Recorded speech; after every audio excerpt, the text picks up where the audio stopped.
Now, from Wichita's most listened to sports radio, 97.5 and 1240 KFH. This is Sports Daily with Jacob Albracht and Tommy Castor.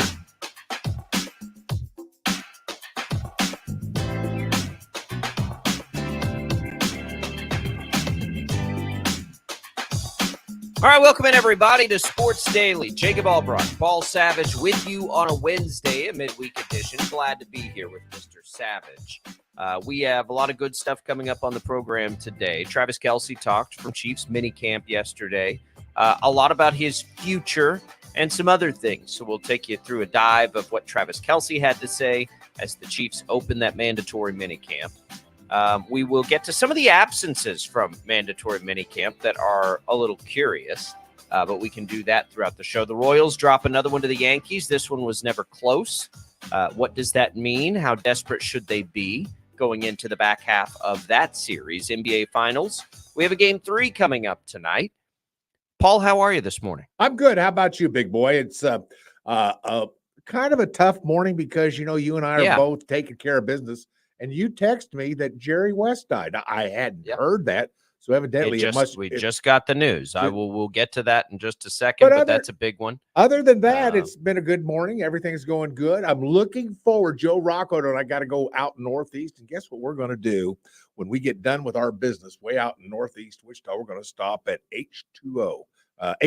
Sorry about that, HTO, and we're going to get some coffee. What do you think of that? Not tea. Not tea. We're going to get coffee. Iced coffee. I think it's a great idea. Great tea and coffee. There you go. Speaking of that, you'll have a chance to win some tea and coffee. We've never done one of these right off the top of the show. Let's do that. Since you brought it up, Paul, we'll go to one of our text contests right now. You can enter to win some HTO and join Paul and Mr. Rocco there by texting the keyword T to short code 20357. That's 20357 TEA. Just send that word to that number, and you'll be entered for a chance to win our HTO giveaway. We will also have a giveaway to the Wichita Open coming up in hour number 2, which the golf portion of that begins tomorrow. There are lots of events out at Crestview Country Club happening right now, but we will be live out at Crestview Country Club. Tommy and I will be tomorrow and Friday. We'll be sweating it with the rest of you. If you're out there, come say hi. I think we'll be near the fan zone there. So stop by and say hi. We'll have more on the Open, of course, throughout the week. By the way, I'm at the studio today, and you ought to see Tommy. He's running around here like he's got the burden of the world on him. He's got this stuff going on with the tournament. He's got the radio broadcast. I'm telling you, I don't know what KFH pays him, but it's not enough. Yeah, it has been a whirlwind of a week for Tommy. My gosh. We're glad you're here to help out, Paul. Always appreciate that. But we'll be out there Thursday and Friday with the show live and then just hanging out. You might see us on 17. I think I'm going to party a little bit on 17 on Thursday after the show. So just stop by, say hi. It'll be hot. We'll all get through it together. It is, Paul, what I like to call a swamp ass alert day. There you go. This is a term I have tried. I've just tried for a decade now to get my friends, the meteorologists over at KWCH, to incorporate that term. And, it's probably not the most appropriate for television, but we're degenerates here. So we can use it here. Hey, you're from Texas. It'll be swampy out there. So be prepared for that. Maybe an extra pair of underwear, right, Paul? You just need to just ditch them. It's going to be underwear. It is going to be a sweaty mess out there. Who wears underwear? Yeah. That's information we don't need. Jad hit that delay button. Jad hit that delay button. Oh man, Jad just frowned like crazy. I think he's crying right now. Wow. The IHOP hotline's open if you'd like to chime in on that. 869-1240 is the number to call. You can get in touch with us via the IHOP hotline. Right. You can also give us your comments on our video stream on Facebook, on YouTube, and on X, kfhradio.com. If you want to stream the audio, the video stream might be a good place today. Oh, good. Yeah. As we open, because seriously, just about 5 minutes ago, we learned that one of the all-time just sports legends, the logo, Jerry West, has died at the age of 86. I believe his wife was at his side. So I've seen, as the Lakers have been in the news, this is wild. An NBA champion, of course, the logo, Paul. 14-time All-Star. He just everything to basketball. And so he dies, and we'll react to that a little bit. That those reactions will flood in. But if you want to leave your comments, if you're a basketball fan, a Jerry West fan, you can do that on the video stream, and we can get to some of those and put them out over the air for you here. But you can do that right there on those. That might be a good place to leave that. Paul, you're our resident historian, and you're a part of Hall of Fames. All of these things, you'd be pretty hard pressed to find a sports figure still alive that means or has meant, I guess now, as much as Jerry West meant to the NBA. Right. Just a class act. And that the first thing that comes to mind is not necessarily that he was a great player at West Virginia, an All-American at West Virginia, not the fact that he played 14. Now get this, a little stat that's lost on a lot of people. Played 14 years in the NBA, All-Star 14 years. I mean, from the start of his career till the time he walked away from the game, and guys, now try to hang on, get that one more season, another set of paychecks all the time. But 14 years in the NBA, 14-time All-Star. I mean, that's amazing. And he was one of those guys that was known for not only shooting, but, he was a great passer. He was a tremendous passer. He saw the floor. He could put the basketball through little areas of defenders and get the ball where it needs to go. He was, he's a little before you and I. I'm not saying that we got to watch him, at all. I can't remember watching him, but I mean, you see enough tape, enough film, you've seen it over the years. Good gosh, we've been watching it since you and I were kids. We'd see film on him from back in the day, Jerry West, the logo guy of the NBA. And we could just, you can glimpse enough of Jerry West through these clips that you watch and just see how smooth. And smooth is the word that I use in the way he operated on the basketball court. He was one of those guys that was just so smooth. I'm sorry, but he was a class act. I'm sorry he's gone, but he was such a class act. I mean, look at the tenure he had with the Los Angeles Lakers, not only as a player, but I mean, he really put his stamp on that franchise as an administrator, as a president of the organization. And he just, I'm sorry to, you hear those certain guys and you just go, oh, it was going to happen. I think he was 85, 86. I know he was up there. 86. Was it 86? Thank you, Jacob. But he's up there. He had a nice long life, and I'm so glad of that. But man, Jerry West, we're gonna miss the guy. We're just plain gonna miss him. Yeah, it's a tough one, and you'll see it across. I have a hard time with the generation I didn't get to see, but I knew more about his impact as an executive. Certainly, well, sure, of course, yeah, you were there for that, yeah. And so he was a legend as an executive, right? And that was what was so wild. He coached the Lakers for a little bit. I think he did. Sure. West Virginia guy. It's pretty impressive when you just continue to have that much of an impact. And it's as an executive, Paul, like all the time he spent, he was with the Lakers for a long time. He went as a scout, and then he was the general manager of the Lakers. He won Executive of the Year awards. He was instrumental in Kobe and Shaq and that version of the Lakers, and Phil Jackson being a part of that. And then he went on to Memphis, and I believe they had a ton of success there. And then Golden State. He was a part of their board. And then to the Clippers, which is where he has been most recently, out there to LA. So look, I have a hard time with this, and I would defer to others. But as an executive, Paul, I don't know that there have been any better executives in my lifetime. I mean, when you put together what he did in LA, and then you just sort of bounce around and success seems to follow you everywhere, that's wild. It is. And that's hard to do. Right. And of course, when you think of Jerry West, you think of, he had things to do with other franchises, come on, we think of him as a Laker. I mean, all the other stops were, the normal things that a guy who's making a living in basketball would do, and I get that. But we always think of him as a Laker. That's just the way it's going to be for the rest of eternity at this point. But Jerry West was that classy guy, and I guess to prove that, I'm sitting here thinking, what did he ever do that was controversial? Did he ever get in trouble? Did he? What was not that I know of? What did? I No, don't that's know. exactly my point. You don't know because I don't believe there was anything. There was never a scandal. There was never any problem with Jerry West. Jerry West, from the time he was a player to the time he retired from the game, which I'm still not sure he totally retired. He's the kind of guy that if you were involved, particularly with the Lakers, if you were involved with the Lakers in the front office in any capacity, can't you see somebody picking up the phone and say, Mr. West, this is so-and-so from the Lakers, got a question for you. And, he'd be that kind of guy that, I think I might want some advice from. It won't hurt. And that's how I envision Jerry West. And so, this is just a sad day. This is a sad day for all of basketball. And of course, just earlier in the week, I might as well throw this out because he was before our time as well. And that was Chet Walker.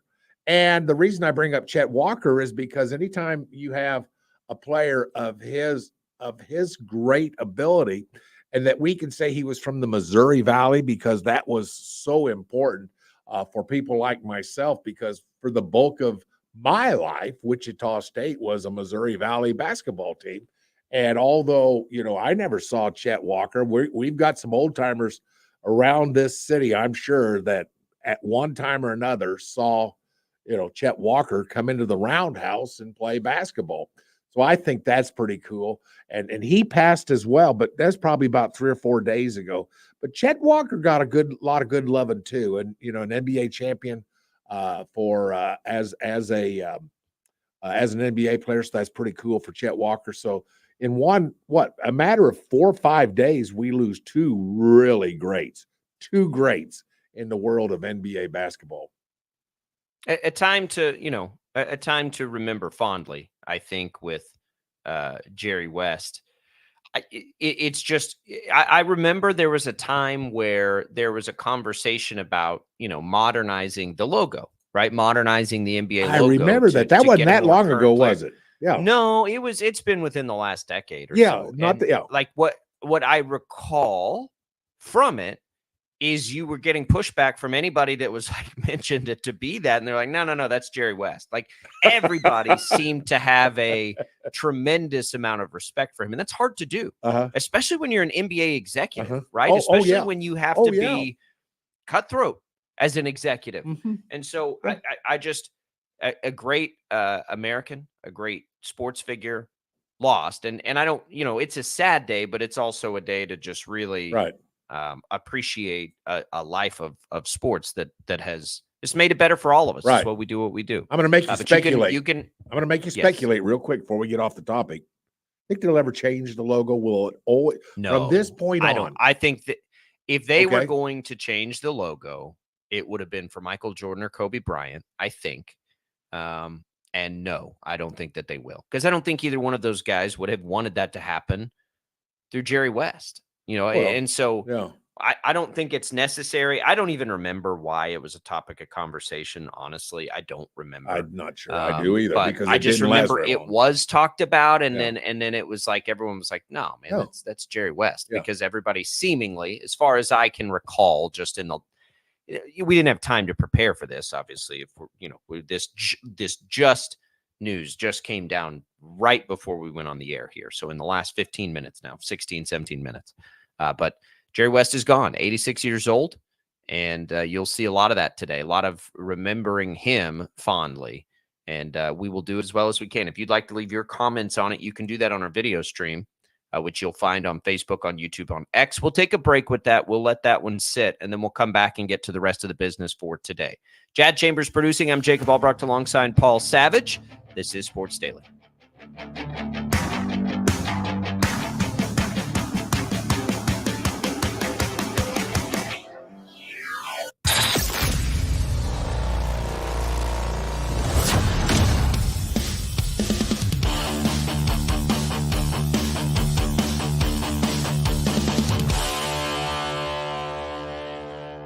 Sometimes people tell us, I don't get it, it's just tea. But let me tell you, we are so much more than just tea. With more than 25 flavors, the possibilities are endless. Come on in and try them all for free to find your favorite or get us on the go for your busy lifestyle. And don't miss happy hour every day for half-price cups of tea. So the next time someone tells you it's just tea, tell them to come by and find out why we say drink tea, be happy.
We have more than 25 flavors. Come try them all for free.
All right, welcome back in, everybody. Sports Daily here on a Tuesday. Our Text to Win contest for the first hour is underway. You want to win some HTO, iced tea, or coffee? Yeah. Either the East, West Wichita locations or in Derby. You can text the keyword TEA to the short code 20357.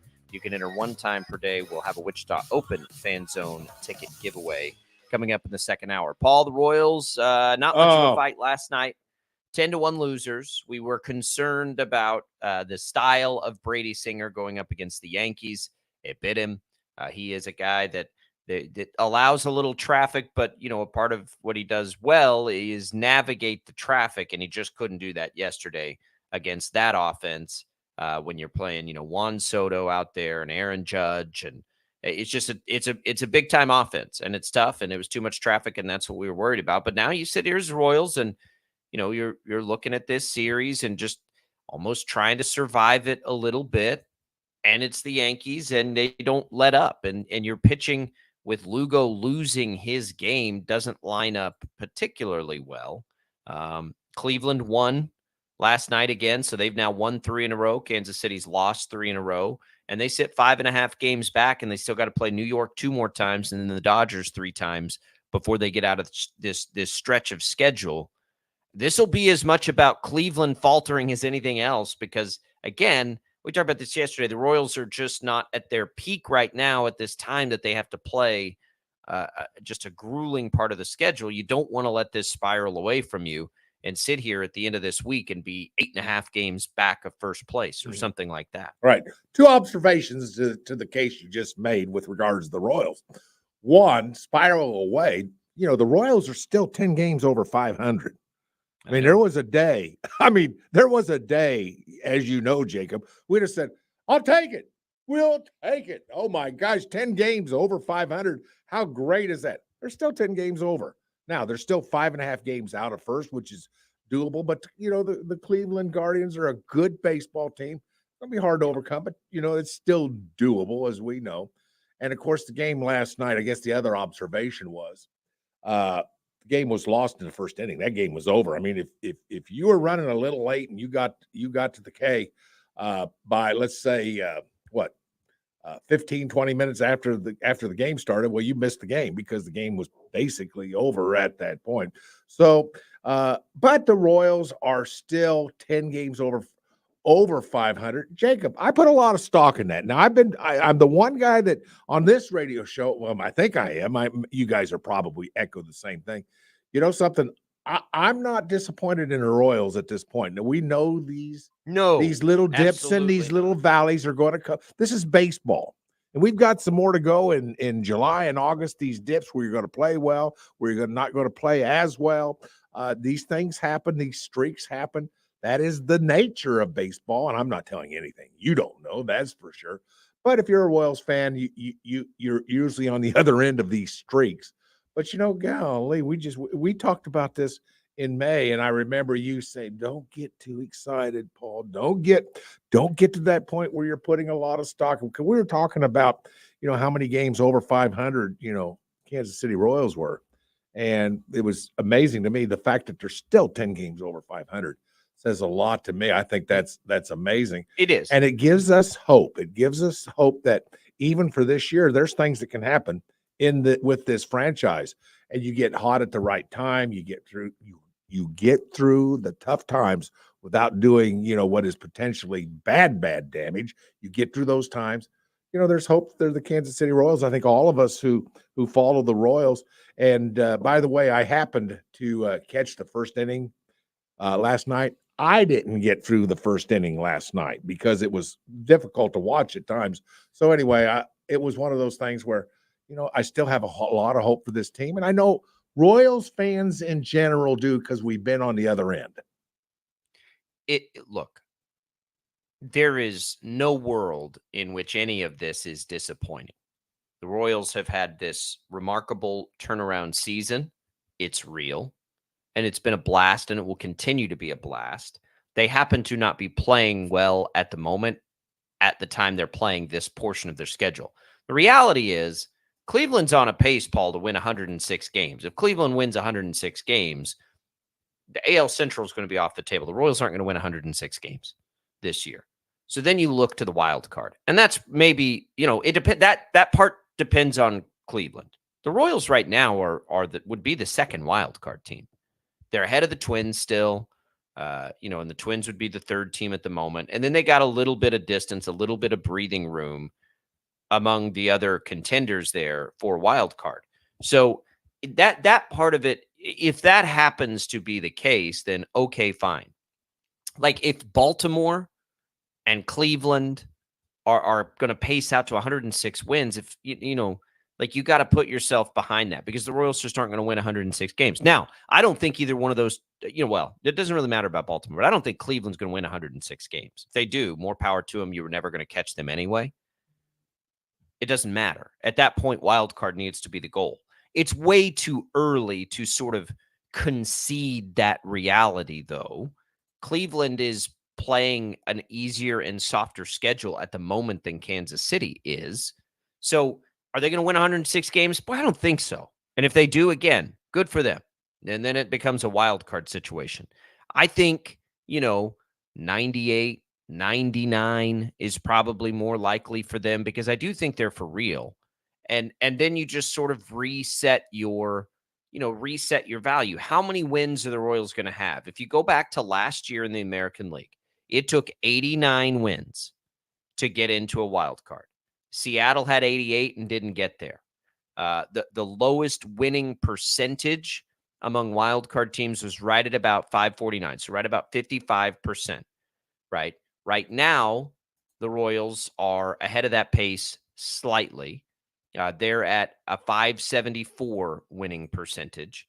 That would put them in, based on last year, that would be, I think, about 92, 93 wins if they're able to maintain that pace. I think you start with 90 wins.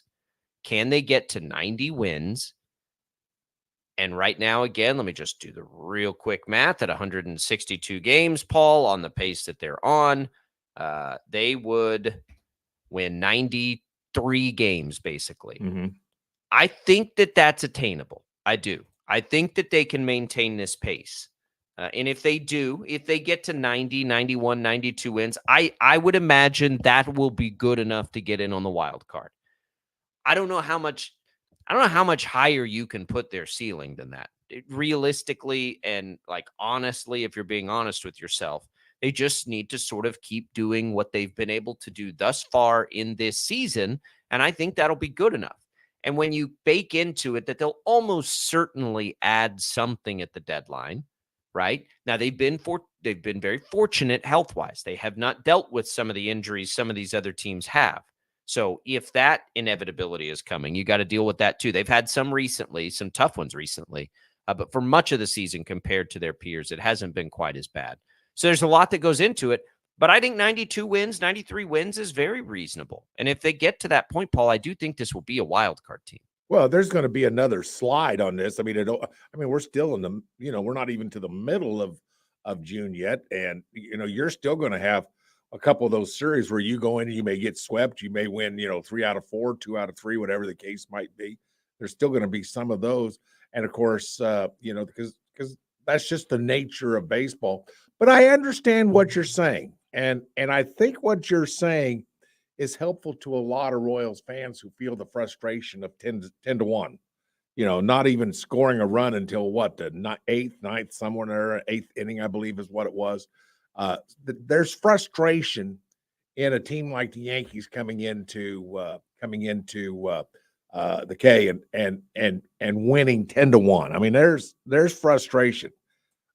Although it's always fun to come watch the Royals play the New York Yankees, there's just something in the myth and the mystique that is the New York Yankees. So I get that. But with that being said, you're making a great case, and I think you're probably right. Is 90 games where the Royals are going to end up? Well, you're making a good case. But man, I would take that in a heartbeat right this moment. I would take it in a heartbeat right now. In a heartbeat. 90. Are you kidding? Yes, wouldn't you? Yeah, I think so. I think you would. So. I figured you would. I think so. I think it can be. I think it could be the pace they're on right now, which would be 93. I think I would probably shoot and be hopeful for just a little bit higher. But I think at the end of the day, that's hard to say, Paul, because if it's 90 and that's not good enough, then that would be, I want more. I got you. I really want this. I really want this team to you. be in the playoff. I got you. So if it's 90 and that's good enough to be the third wild card team, then yeah, that's good. But I do think, expecting a playoff berth is just fine. There's nothing wrong with that. And I think they play to that level. Look, they got a couple of MVP candidates. They've had really good starting pitching. I'm beginning to wonder, as we talk about things this team might need at the deadline, if we should at least start considering and bringing up a potential need in the rotation. I don't know if this group, whether the health holds up or whether you bank on Singer and Marsh both giving you what you need down the stretch. Like they still got to do some stuff because their peers certainly will. And that becomes a part of it too. And I do think I think they are in a position that they need to be as aggressive as they can be at the trade deadline. Like however aggressive that is, they need to be it. If ever there was a year to do that, this is it, right? Yes, is what you're saying. I agree, because you're not giving up really, like, there's not a ton of top end talent down there anyway that's like untouchable. You're just trying to add to the big league roster this year, and I hope they're able to do that. Right. But yeah, I think 90 is fair. I think 90 is fair. I think what you're saying is right on target, and I'll make a case. You said just what you said, and I thought, I need to go to the standings real quick. Did a quick count real quick. There's only 5 teams with more wins. 5 teams in all of Major League Baseball with more wins than the Royals right now. 5. There's only 5. And that includes the New York Yankees, obviously. The Baltimore Orioles have more wins. Cleveland has more wins. The Phillies have more wins. And, of course, the Dodgers have more wins. But that's it, man. That's it. I mean, the Royals right now are right there. They're number 6 with the number of wins in Major League Baseball at this point. And I think you look at that and you think to yourself, you're kind of in some pretty good company right now, aren't you? I mean, we just mentioned some pretty good baseball teams, and the Royals are right there with them in that pack. So I guess I like your point. I think it's perfect. And you inspired me to go, let's go look at that number. And I think that's a good number for Royals. I'll guarantee you, I didn't know it would be there. I mean, if we were to say Royals are going to be top 6 in the number of wins halfway through the month of June, Jacob, you would have taken it, wouldn't you? Yeah, I would have. We'll have more on. Yeah, we'll have more on tonight's game in just a minute. Let's take a quick break. We'll come back. We'll continue our conversations in hour number 1. But we'll specify tonight in just a little bit. Sports Daily, Albracht and Savage coming right back.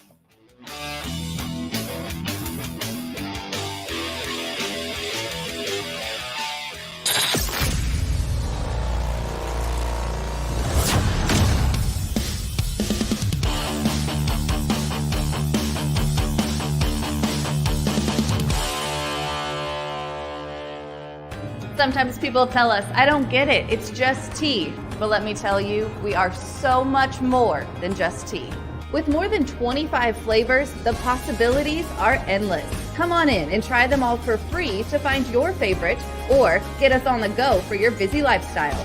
And don't miss happy hour every day for half-price cups of tea. So the next time someone tells you it's just tea, tell them to come by and find out why we say, drink tea, be happy.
have more than 25 flavors. Come try them all for free.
ESPN Bet has fans covered for the biggest moments on the road to the championship. The exclusive sportsbook of ESPN is the only place to find special offers and promotions from your favorite ESPN shows and personalities throughout the playoffs.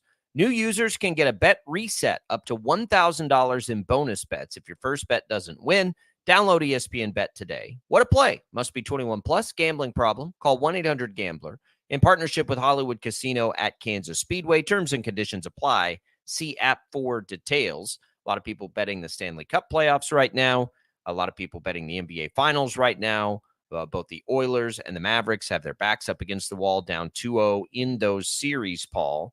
Welcome back into Sports Daily. Jake Albracht alongside Paul Savage and for Tommy Castor today. And we have Jad Chambers producing. How have you been taking in these finals? It's been disappointing, right? I've been disappointed. I think you have been too. Kristaps Porzingis looks like he's a question now for this series, which the line is moved to 2.5 points to the Mavs. It had been 6.5, 7.5 points when they were on the road. Mm-hmm. What do you make of all of this? Do they have a chance here? Could they get it done? I'm not sure because we've talked about effort on this show numerous occasions in the last 30, 45 days. And although it was like a 4 or 5 point win over the Mavericks just Monday night, it didn't seem like it did it. I mean, and by the way, somebody's got to give a gold medal to Deucich, because you look at the way that he is playing right now. He is playing like a trooper, like an all-star. I mean, that guy is limping around. He's got a leg wrap. He's got a wrap around his shoulder. He's got a wrap around his waist. That guy is playing hurt. And when you look at the way he's playing and what he's doing to keep this team in this, I guess they're still in this. Yeah, NBA they are. Finals. I mean, I think that's the point. Are they, if Porzingis misses a bunch of games or all games, I would say then yes, I think that they probably are still very much in it. Well, But it comes down to tonight. They're obviously not in it if they don't win tonight, Paul. Obviously. And look, they didn't win their first 2 games on the road. That happens all the time if you come back and hold serve at home. And so they've got to do that. They've got to do it tonight. And Kyrie Irving's got to be better. And I think all the credit here, Paul, I don't think this is an effort issue. I don't think it's anything. Dallas was outmatched top to bottom by Boston. We knew that. It's especially the case, which we clearly now know, if Kristaps Porzingis is playing. And so, all right, what if he's not? Can they get enough at home? Do they have enough? I think Kyrie Irving will play better. I think the answer to that is yeah. I mean, I think they got a chance. It's going to have to be somebody besides Luka, but Boston deserves the credit, Paul. They have done a phenomenal job in this series defensively, right? Not letting Dallas do what it wants to do. It's basically take everybody else away. Right. Well, Luka Doncic is the key again to this is tonight, obviously. Now, even playing, and he is nicked up like Kyrie. I kind of think. Well, Kyrie okay, Kyrie. Who is he on the team? Right. I know. Is Kyrie on? Is he playing? I mean, I'm not sure. Did he play? Did he play the other night? Because he is not in any kind of influence in this game. He's supposed to be an all-star. He's supposed to be that second guy to Luka Doncic. That's just who he's supposed to be. And I did happen to catch some excerpts from his interview after game 2. He says, I got to show up, man. I got to show up. I'm supposed to be an all-star. I'm supposed to be a great player, and I'm not playing that way. And I got to give him credit because I think he understands his role in this particular franchise, particularly with Luka Doncic, who is obviously one of the great shooters of all time in this particular league. So all I'm saying is that, you're right. Kyrie is huge in this. And even being nicked up as bad as Luka Doncic is, I mean, you look at the way he's playing, you wouldn't know it, would you? But I mean, he makes a shot, a three, and he hops on his good leg and to try to keep the pressure off the other. It's amazing. It's just amazing that this guy's able to play the way he's kind of playing right now. So, but Kyrie, I like the fact you brought up Kyrie. I like the way that you bring that up because he's got to play well. He's got to be a factor. And if he's not, well, it's got to be somebody besides Luka. But it's got to be Kyrie. It's got to be Kyrie. I think so. It's got to be Kyrie. So. Yeah. Well, maybe not though.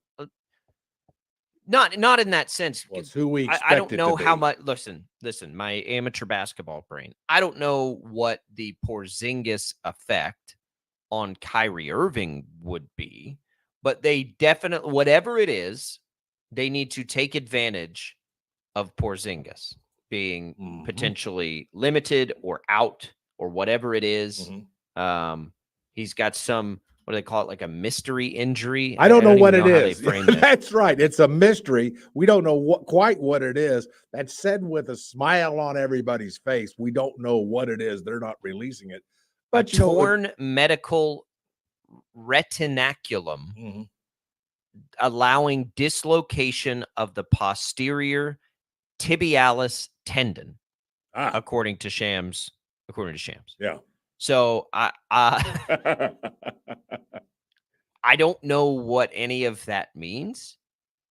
I just need to know if he's going to play and at what level can he play. Doesn't sound like it. Well, I'm going to give my doctor's. I'm going to give you my doctor's opinion. It doesn't sound like he's playing because that sounds pretty bad to me. And they're joking around. I mean, if he was playing, I think we'd kind of have a feel for that. But on the other hand, I saw something a day or two ago. Somebody asked him about it, and he says, "Well, he should be playing," but he's smiling about it. I mean, he's got this smile on his face, which almost makes me think, well, this is sort of like, well, we're going to tell people this, and then he's going to show up and play. I don't know. And he's a great player. I mean, he's one of those 7-foot kind of guys who can shoot the three, who is mobile. He's active on the defensive end. He can be a game changer in this, but so can Kyrie. And if both those guys don't play well, and one doesn't play at all, it's still not as bad as Kyrie not showing up and playing, because Luka Doncic cannot do it by himself. He cannot do this by himself. We're in the finals, for guys' sakes. Luka can't do it without Kyrie, at least in my opinion. At least we don't think he can. We don't think so. At least we don't think he can. Maybe with Kristaps. Look, the game is tonight. We're going to find out. I hope it's entertaining. I hope they win the home games. I want this series to at least get some distance on it. I don't want some short series because I was excited about this series. Mm-hmm. I wanted to be excited about this series. Right. It has all the stuff to make it a series to remember. Mm-hmm. The only problem is Boston may just be that good, right. and Dallas may not be quite ready. Like right. that possibility's always existed. We just didn't want it to be because you had the Kyrie versus Boston angle going into it. You have is Luka the best player in the world? This could be the place for him. You have the Jason Tatum and Jaylen Brown may be disrespected a little bit as how great they are. Like all of it. Porzingis back versus Dallas. Is there beef there? It didn't work for him in Dallas. They tried that. All of this stuff was right there for us. And right now it has not delivered. Paul. It hasn't even come close to delivering. Yeah. Last time we were on together, you said, well, what am I looking for in this series? I remember you asking me that question. And I said, I don't know. All I wanted to do is go 7 games. You remember that? And that's all I wanted to I'm with you. I just wanted a good series. I did too. I wanted a series that I come home from work and I'm like, you know what? I got to get this game on. Yeah, I'm with you. Epic. I'm doing the we same have not thing. Had that. Yeah, because I've been trying. And listen, game 2 was entertaining. I don't want to say that because game 2 was competitive. It was competitive. Game 1 was a throwaway. It was not. I couldn't even watch Game 2 was much more watchable. Paul, real quick, speaking of basketball, before we take a break, because I know we got a lot of NFL things to talk about in the second hour. Which side of this Team USA Caitlin Clark situation did you end up on, or are you on? This has been an interesting discussion nationally. Tommy and I happen to be on the opposite sides of it. I am of the belief that you make, like, as Tony Kornheiser put, you make a marketing decision here. You get her on there because of her impact on the sport. Tommy is more of she's got to be one of the best players. And even though he thinks she's one of the best, I don't think she's better than the players that are on there right now. I think she will be, but she's not yet. Are you in Team USA needs to just put the best players out there to try to win gold, which they'll do anyway?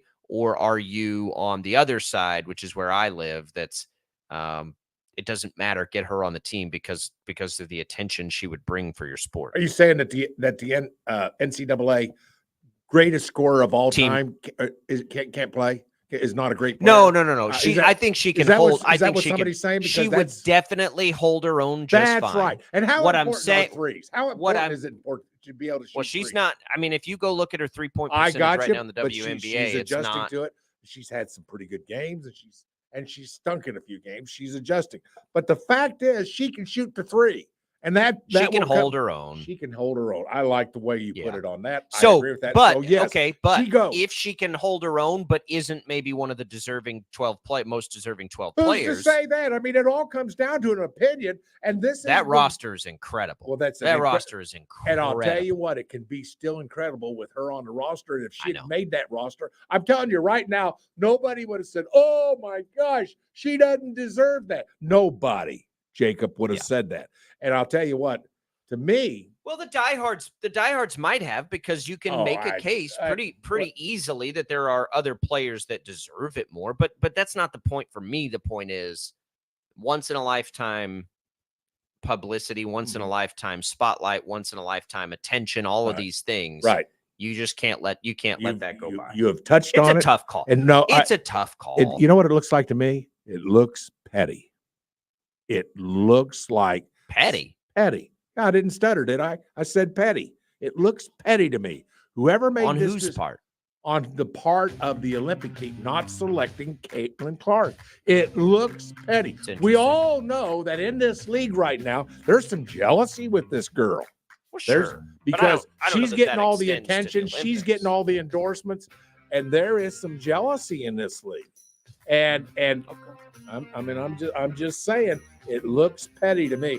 She is a great shooter, one of the greatest all-time shooters in the NCAA, and she deserves a spot on this roster, if for no other reason, what she has done for women's basketball, because what she has done could not have been accomplished by anybody else or any other team. All right. We want to appreciate Prairie Fire Coffee for fueling us up. Yeah. Always right here, baby. Mornings at KFH and all over the Odyssey family, helped out by Prairie Fire and their big old jug of coffee there in the studios. Hour number 2, we got a lot of football to talk to. We'll take you some of the Travis Kelce sound yesterday from Chiefs minicamp. Aaron Rodgers is a no-show. Really? Aaron Rodgers? We'll get into all of that and more. It's Sports Daily. We got another giveaway for you. It has to do with Wichita Open. That's coming in hour number 2. It's Albracht and Savage on a Wednesday, a midweek edition. Don't go away. We'll be right back.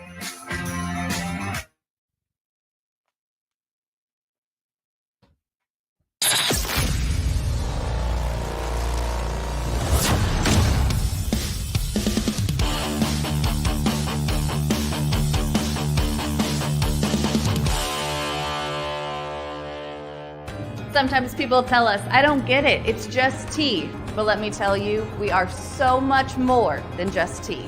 With more than 25 flavors, the possibilities are endless. Come on in and try them all for free to find your favorite or get us on the go for your busy lifestyle. And don't miss happy hour every day for half-price cups of tea.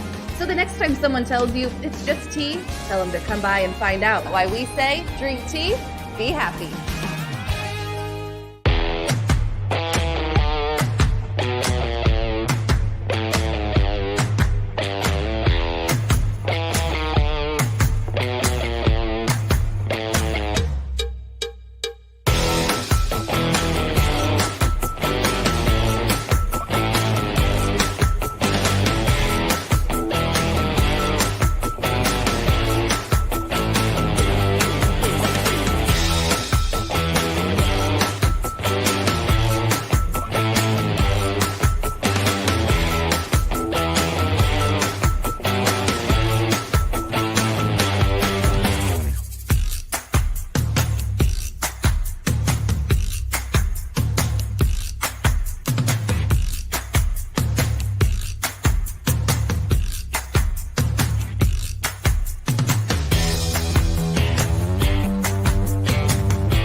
We have more than 25 flavors. Come try them all for free.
have more than 25 flavors. Come try them all for free.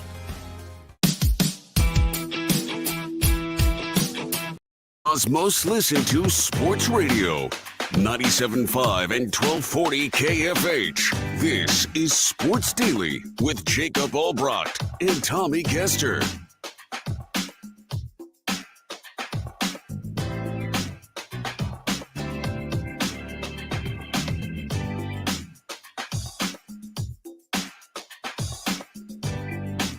All right, welcome in, everybody, to hour number 2 here of Sports Daily. Glad to be with you. The IHOP hotline, brought to you by IHOP, is open at 869-1240, as are the video streams for you. Aaron Rodgers, no shows, Jets camp. We will get our thoughts on that, oddly enough. What in the world, Paul? And we've got Travis Kelce commentary. Look, Kelsey's going to retire at some point. Why does everybody keep thinking it's soon? Just because he's dating a famous girl. It's got to be. I don't know what's happening there. Famous woman. No. But whatever. We get into his sound. Jad's got that cut up for us. All right. We'll look ahead to the Wichita Open and keep it tuned in for your chance to win a prize tied to the Wichita Open. We'll be out there live Thursday and Friday. We'll be sweating it with the rest of you. I'm going to be careful what I say because we may get a little TMI here from Mr. Savage because, as Jason points out yesterday, between the crop dusting incident from my son and then Paul's underwear revelation in hour number 1, he said he lost it. There aren't very many things that leave me speechless, but Paul did have a bit of a revelation as I talked about how hot it was going to be out there on the course and bringing an extra pair of underwear, that kind of day, you know what I mean? Mm-hmm. That kept us both pretty speechless. I don't think Jad could get to the delay button fast enough, so it's there for you. You can go back and watch if you'd like. Hey, I had to hear that. I needed to make sure everyone else did too. Hey, guys, it pays to advertise. You know that. Yeah, you can go back and listen if you'd like there to that right off the top of the show. So the video stream lives forever. You can go back and watch those. Also at kfhradio.com, Jad gets this segmented out. But good stuff. We're excited about the Open. Look, it rains during Riverfest and it's hot and muggy during the Open. As sure as the sun rises, that's what's going to happen. Yes, sir. And it is going to be fun out there either way. Can't wait to get out there. We were gone last year, Paul, for the tournament. First year since we've lived here. I've been here a decade. First time that we haven't been out there in any capacity because we were gone. And look, I missed it. I'm excited to get back out there. So here, okay, let's real quick before we get into the NFL, because we got a couple of comments on the Caitlin Clark Olympic thing. And look, we keep staying at the forefront because now we hear from the Olympic Committee, and they said all the right things. And, they're saying they tried to create the best team they could to win gold. So Ken asks, it's not a zero-sum game. Which players should not make the team so that my show horse, as Ken puts it, can be on it? And I don't think Ken means that derogatorily. He's saying that Caitlin Clark, if I understand Ken's commentary, basically would be there just to be on display and not deserving enough to be there because somebody would have to be taken away. Listen, Caitlin Clark is not yet the player she's going to be eventually. I understand that. Caitlin Clark is good enough to be on this team if you consider what else she brings to the team. Sometimes, and I'll make the same point I've made since I found this out on Saturday, you have to make a decision that goes beyond sports. This team, Ken, is going to win gold, whether Caitlin Clark is on it and somebody else isn't or not. They have their margin of victory over the last 15 years, 20, 30 points. Caitlin Clark does not do anything to damage this team's chances of winning a gold medal. Would it create the absolute best roster? I'm ignorant to that. All I know is the 12 players that are on it are incredible players. Is Caitlin Clark good enough? Yes, she would be fine to be on that team and they would still win gold. Right. My point in all of this It's not a Caitlin Clark versus anybody. It's not a knock on anybody else. It is a reading the room appropriately and making sure that when an opportunity like this strikes with Caitlin Clark, it's unpredictable. We do not know when these things happen in sports. I cannot think of a time since Tiger Woods exploded onto the PGA Tour that we have had this sort of fascination and following with one singular athlete and an opportunity to grow the footprint of a sport the way that Tiger Woods did for golf. Caitlin Clark is presenting this opportunity, whether she likes it or not, to do that for women's basketball right now. And you have the biggest platform and stage women's basketball in this country can take, and that's Team USA. It's very popular already anyway.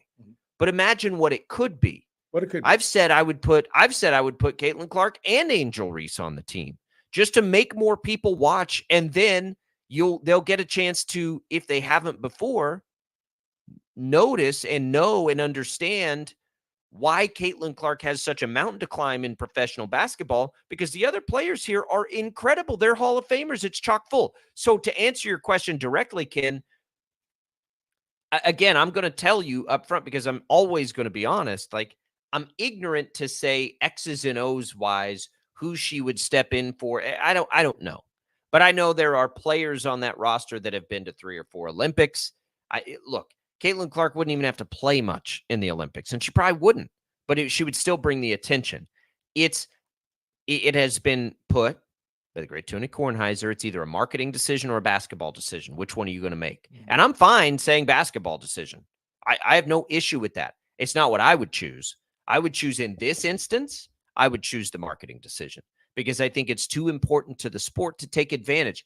The Caitlin Clark phenomenon, Paul, could end in a year. We don't know when this ends. We don't know how long it lasts. We don't know how big it can be. It's all very unpredictable when sports clashes with pop culture and does all these things. I've said forever that I think Caitlin Clark's impact isn't to converting already sports fans. It's to bringing new fans to the table, people that aren't really interested in sports all that much. Sort of like we saw with like Taylor Swift fans coming to the NFL last year. Why did the NFL put her front and center every week, every opportunity they could? Because they had this rare opportunity at new fans that they hadn't had before. Right. And that's the opportunity Caitlin Clark presents. So sometimes you have to make decisions like that in order to grow the game and make it as good as it can be. Right. And putting her on that roster absolutely would have done that. Right. Basically what you're saying is we don't need to worry about Belgium winning gold, right? Belgium, correct, or Costa Rica, they probably won't win gold in basketball, will they? I don't think they will. It's going to probably be the United States. Now, look at the NBA. The NBA is a perfect example of a major league sport wanting to expand and understands that to truly utilize what you have when you have a professional league, whether it's football, baseball, basketball, the NBA truly understands there's 1 billion Chinese running around with NBA jerseys, aren't there? Because the NBA has figured out that we can make a lot of money, increase the value of our franchises for the shareholders of these franchises, and we can bring more professional basketball to more people in the world. Isn't that kind of the idea of what this is all about? And that's bit. I think it's but a lot. Yes. I do think it's bigger than that. I don't think it's the business of it. The business of it will take care of itself. I'm not as concerned that NBC make more money because their ratings are higher. I don't care as much about that. That's and honestly, like if you're telling me that versus like the success of Team USA, it's not even that for me. It's not the money that I'm worried about. No, it's the exposure, though, Jacob. It's the growth of the sport, and so okay. All right. It's like I want so badly in all of this for women's basketball to elevate its platform. Me too. Over what it has before, and in order to do that, you have this unique. Again, it probably will never happen again. You know, you had Michael Jordan did this for the NBA. You had Tiger Woods. I have been told, and I did not see it, and I was not alive for it, that Muhammad Ali did the same for boxing. I think the home run chase with McGuire and Sosa did it for Major League Baseball. You just don't know when they're going to happen. You don't know how long they'll last, and you have to take advantage when you get them. Mm-hmm. And right now, the WNBA and women's professional basketball has the Caitlin Clark effect to college basketball carrying over. We didn't even know if that would happen, but it's happening. Mm-hmm. So you have to strike while that iron's hot if the end game is to grow the sport. Right. And I think that needs to be the end game, not the money, not the charter jets, all that. That's fine for the athletes themselves. I'm just talking about wanting more young girls to play basketball and just all of that stuff is what I'm worried about. And Caitlin Clark right now is the key to that. And you cannot be naive to it. And is she going to be better than whoever she would replace? Probably not yet. And that's fine. It's okay. Make the call. Do the thing that helps the sport. You're going to win gold anyway. And maybe that's naive to just say that so, nonchalantly. I don't think so. But you are. Caitlin Clark just needs to be on the team. She doesn't even have to play that much. Just put her on the team so that people are following it. Well, I think you're exactly right, and you're onto something there because, after all, sports are bigger than any one person, aren't they? The sport is bigger than any of us, and I think that's the point you're trying to make, and that is that you grow the sport. Now, listen, I think you and I are both in the same boat on this statement I'm about to make. I've watched more women's basketball that would be at the college level and the WNBA level. I have watched more women's basketball this year than I've watched in my entire life up to this point. And I think not for me. I have followed it more. I haven't watched any more or less because I've said this too. Like I watch college basketball. I watched a ton of women's college basketball. I watched more of the NCAA women's basketball tournament with her, but I went to a college so I've always been a fan of the college game on the women's side. Right. With college game. Okay. I'm that way. I'm that way for the men too, by the way, now. Right. So I haven't all of a sudden started watching WNBA games. I've had a hard time getting in on the NBA playoffs, Paul, because I'm watching baseball. I'm keeping up with football. I'm with you. But I'm not, I'm irrelevant. You're irrelevant. Neither of us are the goal here.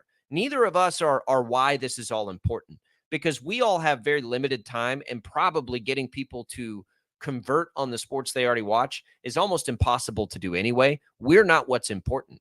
What's important are the people that aren't watching anything, that you're not trying to convert. You're just trying to bring to the sports table. You're just trying to bring that is who Caitlin Clark has the biggest impact on. All of these people selling out arenas, Paul, I don't know. I mean, I would only be able to guess at the percentages, but I would guess that the percentage is very high on people that they didn't have any real interest in anything. They weren't real consumers, money spenders, whatever, of kind of anything in sports. That's who she's bringing to the table. That's the untapped potential here, is how many, moms and daughters out there that don't care about basketball care more about it because Caitlin Clark is there. A lot do. I'm going to put Taylor Swift and Caitlin Clark in the same boat in a different and unique way. Taylor Swift has given permission to young women all throughout the world and she has said it's okay to watch NFL football. It's really fun once you get into it. And by all reports, and I think I'm reporting this correct.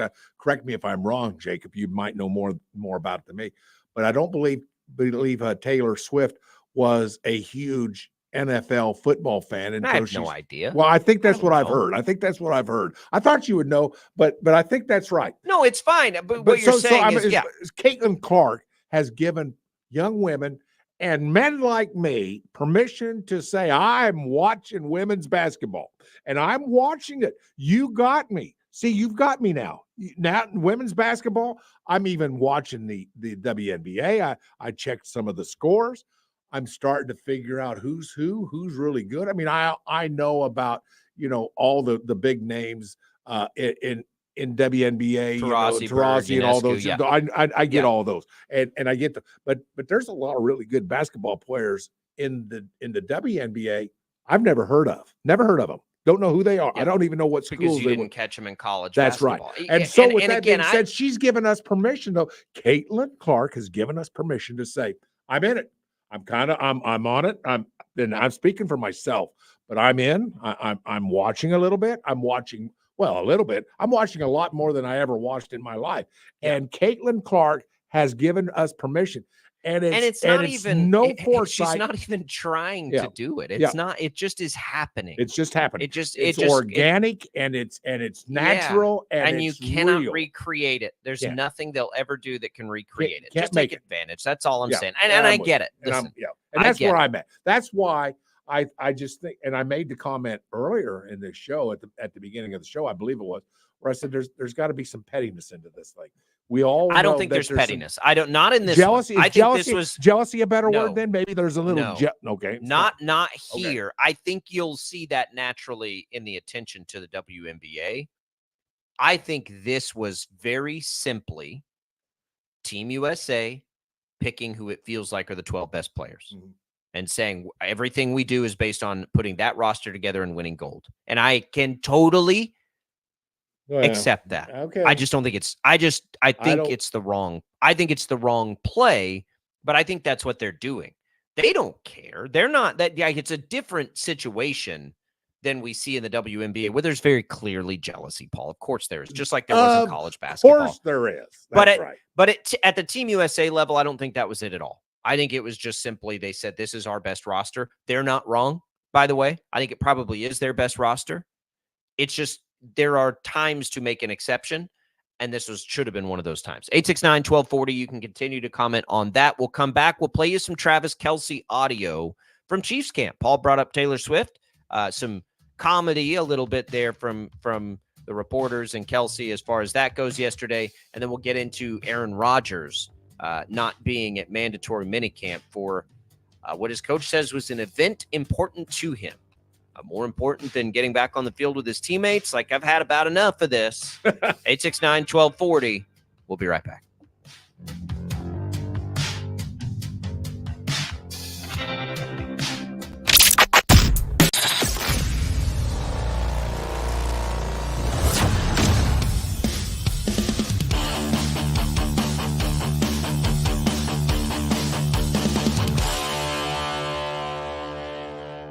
Sometimes people tell us, I don't get it, it's just tea. But let me tell you, we are so much more than just tea. With more than 25 flavors, the possibilities are endless. Come on in and try them all for free to find your favorite or get us on the go for your busy lifestyle. And don't miss happy hour every day for half-price cups of tea. So the next time someone tells you it's just tea, tell them to come by and find out why we say drink tea, be happy.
have more than 25 flavors. Come try them all for free.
We have more than 20.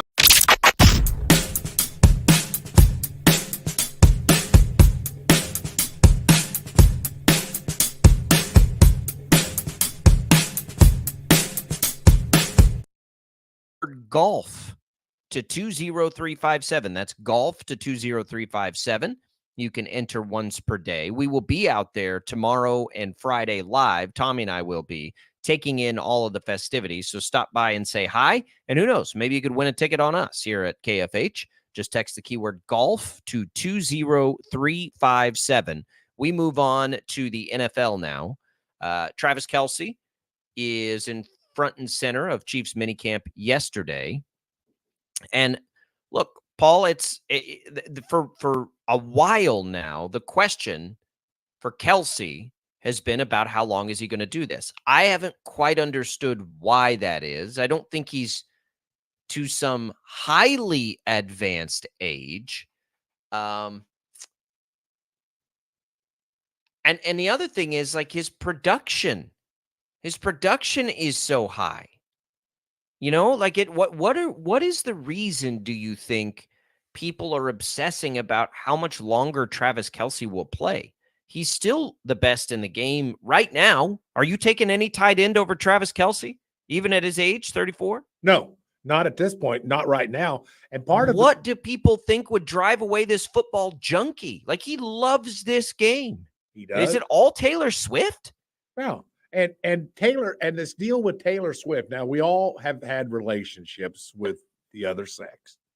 They're different than us. I think you probably figured that out. They're a little different than us. Now, there's also that thing about, you want to be equal with the one that you love. You want to, you don't want to be that one that's, well, I'm not up to them, or, I'm not just the guy carrying her briefcase. And I think there's a certain amount of that. Her career may go on a little longer than his. That's going to happen. But on the other hand, you talked about longevity in his career. One of the things too is that he's not your traditional tight end where you're lined up and you're on the end of a line. You got 6 men on the line of scrimmage. You're that last guy. Somebody covers you up with a defensive end and they can attack you and wear you out and that kind of thing. He's often out in space. He's lined up in space, and And he has not, over the course of his career, because the way they use him, he has not taken the physical abuse that many tight ends do. And I think that has to do with where he lines up. And we have said for years, it's interesting to see the unique ways that the Chiefs use him. They use him as the X, the Z. They use him as an A-back at times. They use him in the wing. They use him a lot of different places, don't they? He lines up in a lot of different places, but places where he's not going to have some big lineman banging on him. And that's probably going to extend his career a year or two at least, I would think. That's a big deal. But it's made him the great, receiver that he is. And of course, Patrick Mahomes doesn't hurt, but you get the point, and I get that. Football's important. He was great. And I know Mahomes is a big part of it, Paul. He was great before Mahomes got there. There's no question about that. But with that being said, I kind of understand this is important to him in his life. There's a lot of things. So Jad, we're gonna mix it up on you here, Jad. Let's start with track 4 here, and we'll get to the funny stuff with Swift later. But we'll start with 4 because it makes more sense. So this is Kelce talking about all the other things happening for him, but football still being front and center. Oh yeah, Kansas City's been home for me for the past 11 years, and I'm reminded that every single time I come back into the city. I do take the off season to get away and kind of recharge, but at the same time, I'm a football player. I love playing in the NFL, and this will always be my main focus. But outside of that, football ends for everybody. So kind of dipping your toes in the water and seeing what you like and in different areas and different career fields, I think the offseason is the best chance you can get to try and, explore that and set yourself up for after football. I can't put a time frame on it, man. I love coming to work every single day. Obviously, I know that there's opportunities outside of football for me, and I think you got to keep in perspective that I'm still a little kid when I come into this building, man. I know I'm 34 years old, about to be 35, but I have a love to do this right here in the middle of the heat in June. I love coming to work every single day and doing this. So I'm going to do it till the wheels fall off, and hopefully that doesn't happen anytime soon. But I can definitely understand that it's towards the end of the road than it is the beginning of it. And I just got to make sure I'm set up for after football as well. Wow. He's set up fine for after football. Wow. Just fine. Who he just described? He described Paul Savage. I get what he's saying, because after I got done playing, I refereed football for 15 years. After that, I got the invite to join a football staff, and I joined a football staff. Football has been a part of my life every year since as a sophomore in high school. Football has been involved in one form or another in my life every year since a sophomore in high school. You don't want to walk away. Golly, Jacob, it is so hard to walk away. I know one day I will. But Paul, he's not there's nothing forcing him out of the game. This is why I don't understand. But there will be someday. But of course there will be. And he may. But it's not right now. He's still at the top of. He's not at maybe not the very top of his game. But the difference between Travis Kelce now and 3-4 years ago is minimal. And he had an interesting year last year because they had to lean into him heavier. Well, they did than they've ever had to lean into him right before. There. You're right. You're right on that one. I mean, it's never and that you're right. That won't be the case this year. Right. Well, let's go to track 2 then, Jad. Talking about a heavy workload into age 35. Wear and tear me, baby. I'm ready for it, man. Put the load on me. I love being accountable for these the men and the women in this building and Chiefs Kingdom. I love the aspect of everybody counting on me to try and make that play for the team and just do the right things out there on the field and better judgment for the team. And I just I don't think that anything from last year put more miles on me, made me less of a player. I think it was all in all, it was just focus, being my own worst critic. And capitalizing in situations that I should have. Yeah, look, I don't think, Paul, I don't think he's going to get that workload this year, not because he can't handle it or that, just because they don't need him to. The offense last year with him having to take on that workload was not the best version of this offense. You hope Hollywood Brown alleviates that. We don't know what will happen with Rashee Rice, but all accounts where he had a really good day at camp yesterday. There are a lot more likelihoods that Kelce isn't leaned on that way, and it probably will be better for this offense. I think Andy Reid will naturally get him breaks, even if he doesn't want them, as he always has, to try and preserve him. I would guess this year, Paul, that, he probably doesn't have as many catches, probably gets close to that 1,000-yard mark again, probably has more touchdowns than he did a year ago, but they won't lean on him the same way because they won't need to lean. It's not that he can't handle it. It's that that's not the best version of this offense, right? That's exactly right. No, you're exactly right on that. The fact that they won't need him means that this is a more rounded offense. And it means that when defensive coordinators look at the Kansas City Chiefs, well, now you got to figure out a little bit more than Kelce. You've got to figure out, how do I stop this receiver? How do I stop that receiver? How do I stop the deep? How do I stop the shallow crosser? How do I stop, squirrel routes? How do I, all that stuff? Now, what am I doing? How am I defending this? And the more weapons that you have, the better. The less use that Kelce will be used is a good thing for Kansas City. It's not a bad thing, Jacob. It's a good thing. And after hearing the last two segments, or the pieces on that on Travis Kelce, I'm convinced now more than ever that when the day comes, and it will come, that says I've got to hang it up, my body won't allow me to do what I want to do, he's going to have a career. He's going to stay in football somehow. He's going to stay on as a coach. Maybe that'll get in his blood, or he's going to go into the broadcast booth where he will be very entertaining. I think he would be good. I mean, he knows football, and I think he has the capacity of being very entertaining on television. I just think that's the way it is. But I'm convinced he's going to be involved. He's going to be involved in football. 34, maybe the rest of his life, like I am. Look, he's 34. He could play for 6 more years and not even need to get started on the other stuff. There is some, he's a hot commodity right now. I don't think that would change, but you can do both.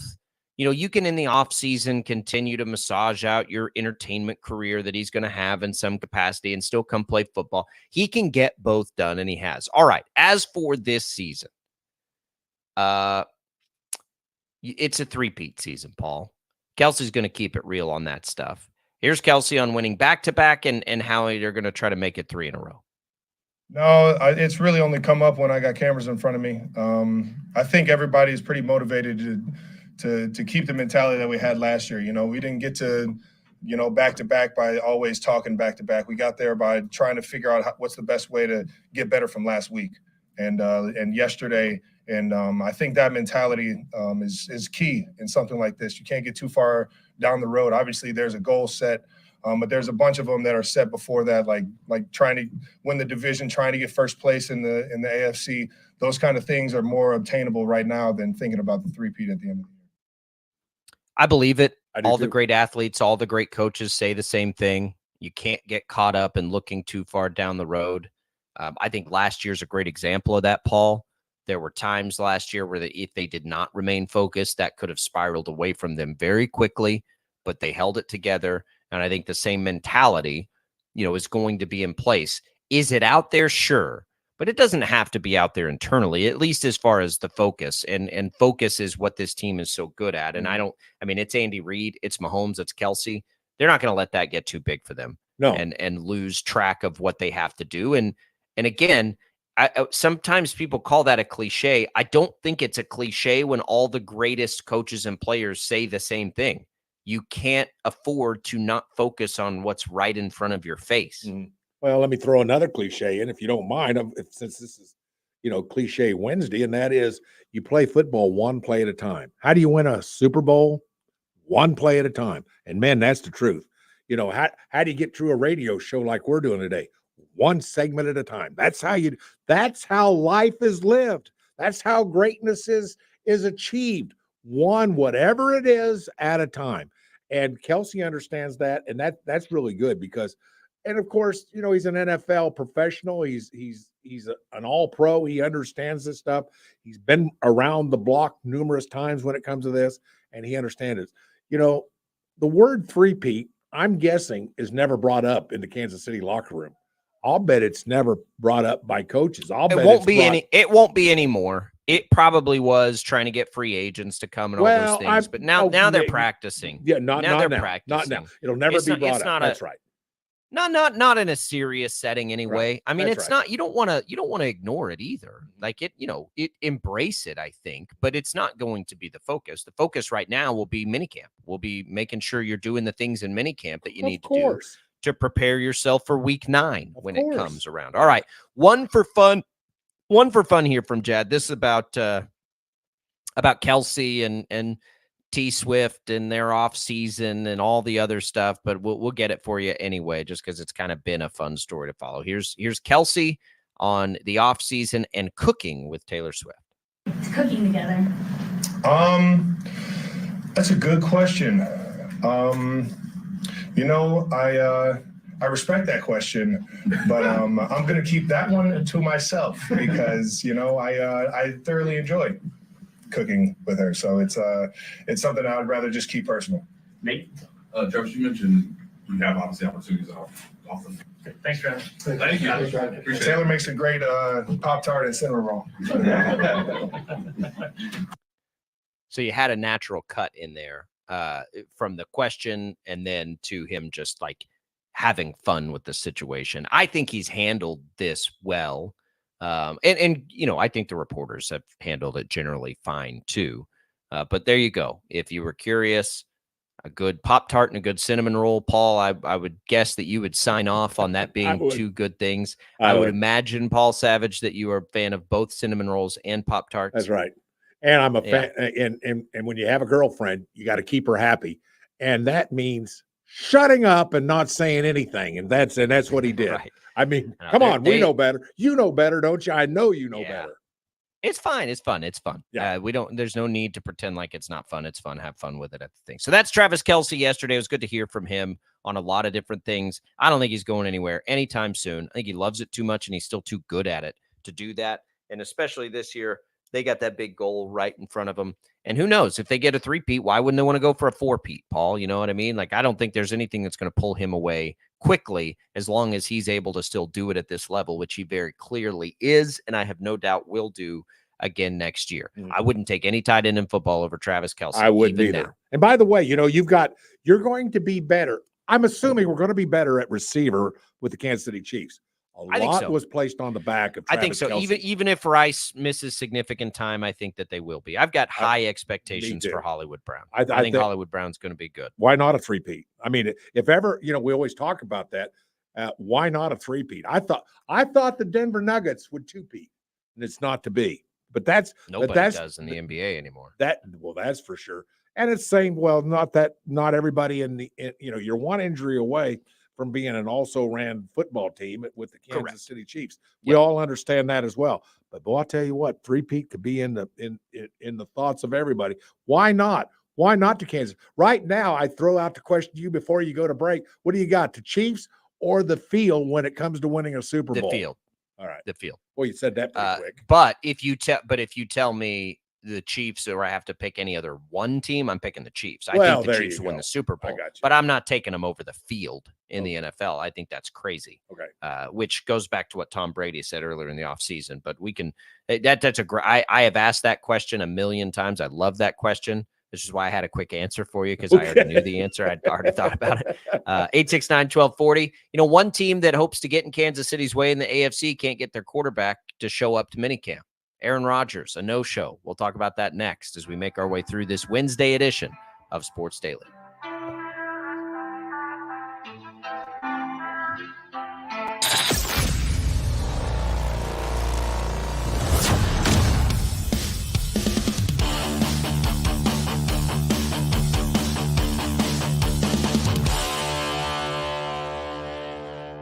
Sometimes people tell us, I don't get it, it's just tea. But let me tell you, we are so much more than just tea.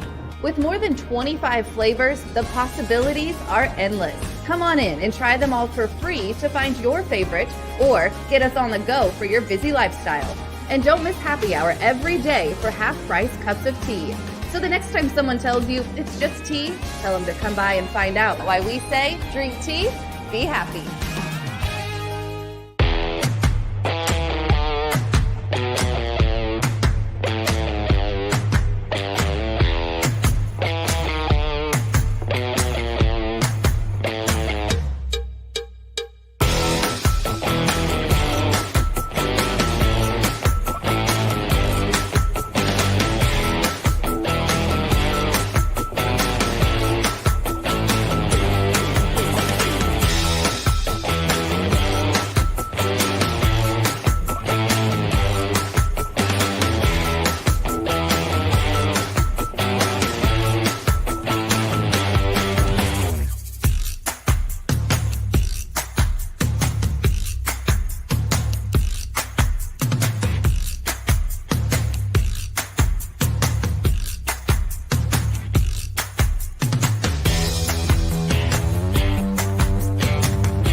We have more than 25 flavors. Come try them all for free.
Of the program brought to you by Crestview Country Club, which hosts this week the Wichita Open.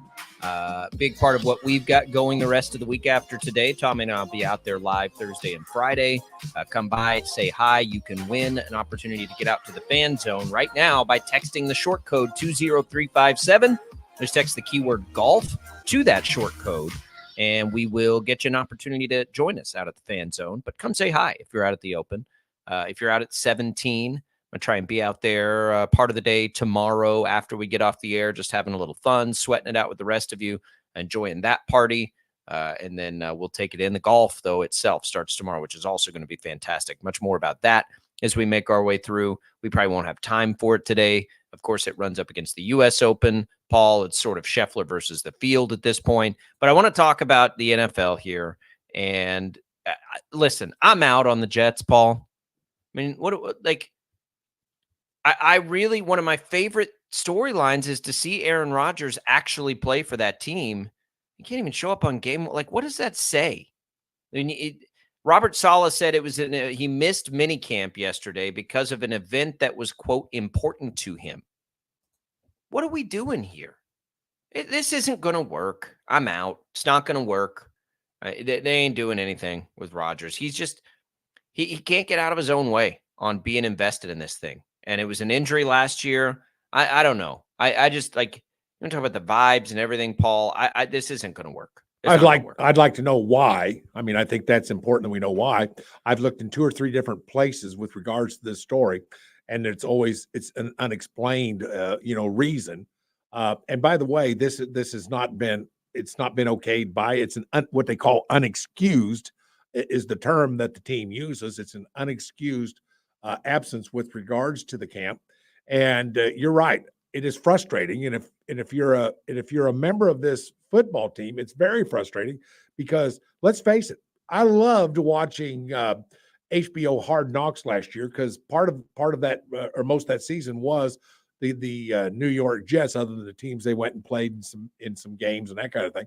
But it was all about him, and what a great leader he was. He was really special to this team. This team bought in with Aaron Rodgers. The Jets have bought in, coaching staff, player wise, everybody bought in. And then to have him not show up at the first mini camp, it's only a 2-day mini camp. It's not like it's a big deal. It's a 2-day mini camp, and you show up, you go through it. And you throw the ball to a few of your receivers, you build team rapport. I don't get it, but it must have been a big deal. But it's not a big enough deal that nobody knows what it is. And any of the stories I've read, we don't know what the reason was. I mean, if it was a sick relative, if it was a sick relative, I get it. I got it. But that would have probably would have been excused. That would have probably been an excused reason. So I don't know what it is. I mean, I don't know. It doesn't matter. Well, and Aaron Rodgers can do whatever he wants. The reason I say like I'm just sort of out is because clearly in his life, this is not the most important thing. And I don't know how you can operate at that level and it not be the most important thing to you. And I don't mean that it has to be more important than your family or anything like that. I mean professionally. I know professionally, it has to be the most important thing you're doing. Right. And it just clearly is not for Aaron Rodgers. Well, I like the way you phrase that because it's obvious. We just have contrasting stories. We just did a story with Travis Kelce. Correct. Football seems to be pretty important to him, doesn't it, Jacob? It's still the most important professional other than thing his that he does. Family, his brother, his girlfriend. It's still the most important thing in his life. I relate to that as well as Travis Kelce. On the other hand, Aaron Rodgers, I don't know what's important in his life because football, particularly, and it's different. This is not like you're an offensive guard and you can't make it. It's not the same thing. There are things that have to be done as quarterback with timing and with running backs, with receivers, with, getting the youngsters acclimated to the game of NFL football. There's so much going on when you're the quarterback that it makes me lose any sympathy because I got to where I really liked him on HBO Hard Knocks, Jacob. I'm not going to lie to you about that. It's not an Aaron Rodgers knock here. It's just this isn't his thing. So a couple of things. Chase Daniel, the former quarterback, tweets an hour ago, wait until you hear where Aaron Rodgers is instead of with his teammates. It's an expensive absence. Diana Rossini reports that he's skipping all of Jets' mandatory minicamp this week because he prefers to be somewhere else away from football. That's his choice. If Aaron Rodgers is not the most focused in that locker room on winning, this is not going to work in New York. This experiment is not going to work. They are not going to. It's Super Bowl or bust for them. And they're talented enough. Look, if you could tell me you'd have peak focused Aaron Rodgers, Paul, on that roster, I would tell you, yeah, that team could win a Super Bowl. Sure could. But you don't have peak Aaron Rodgers physically, and you certainly mentally don't appear to have peak Aaron Rodgers because this isn't the most important thing to him. And it's just not going to work if it's not. It's not. Mm-hmm. So, bye, Jets. There's one, you can cross that contender off the list if you're the Chiefs. Not going to happen. Well, on the other hand, though, a lot of this will be forgotten. If Aaron Rodgers shows up to camp, plays in camp, and takes this team, and let's say halfway through the season, they've got 7, 8, 9 wins, then all will be forgotten. We won't even remember that this happened. So it's all about the season too. You got to be careful, Jacob. The chances of that are zero. Zero for me. Zero. Yeah, like with a Hall of Famer like in this. He's not invested. He's old. He's not as good as he was. We know that.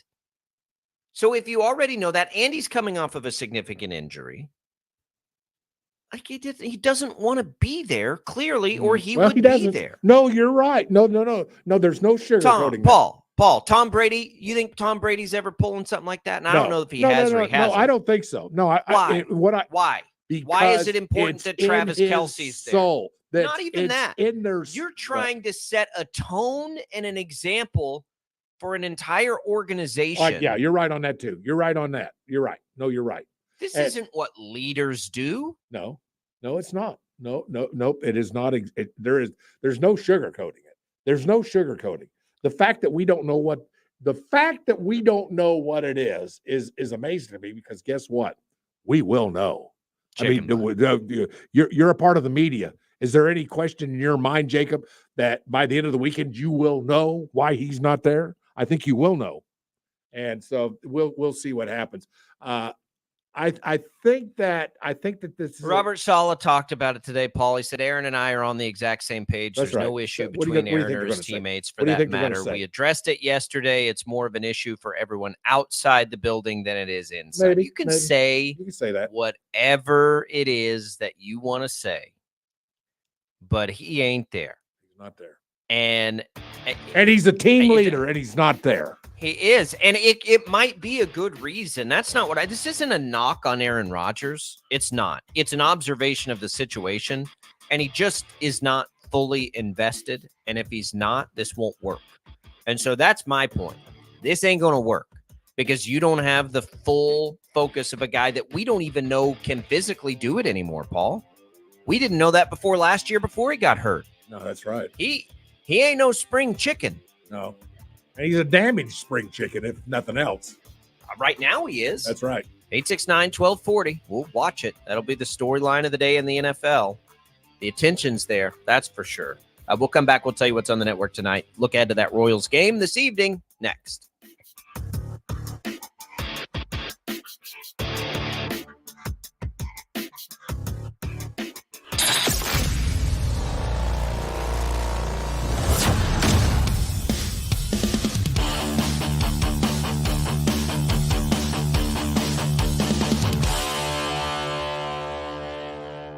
Sometimes people tell us, I don't get it, it's just tea. But let me tell you, we are so much more than just tea.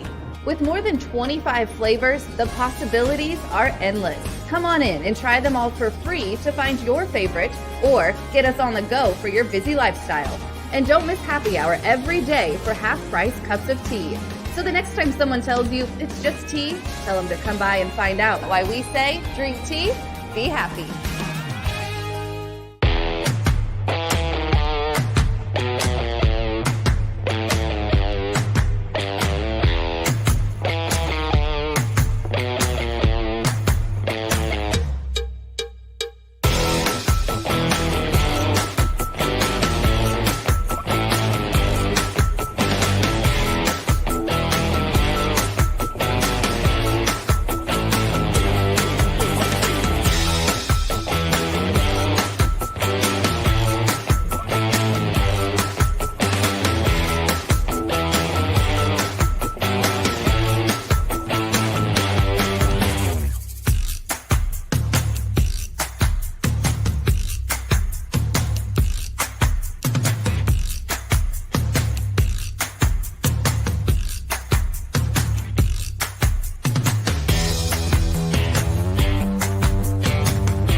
We have more than 25 flavors. Come try them all for free.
All right, it looks like the Royals may go with a bullpen game today. Right now, Altavia, we saw throw a perfect inning the other night, is getting the start, I believe. It's a new development for me, but maybe a bullpen game for the Royals tonight as they try to get one against the Yankees at home. So good luck to the Royals. You'll hear them tonight. That game, 7 o'clock coverage begins. You've got Bob and Jeff locally 2 to 4 here today. Jim Rome follows us next. And don't forget, we will be live out at Crestview Country Club for the Wichita Open the rest of the week after today. Join Tommy and I out there. Paul, appreciate you being here today. Thanks, big boy. Enjoyed it. For Paul and Jad, I'm Jacob. We'll see you from the Open tomorrow. In Odyssey's sports station, this is 97.5 and 1240 KFH, KNSS HD2 Clearwater.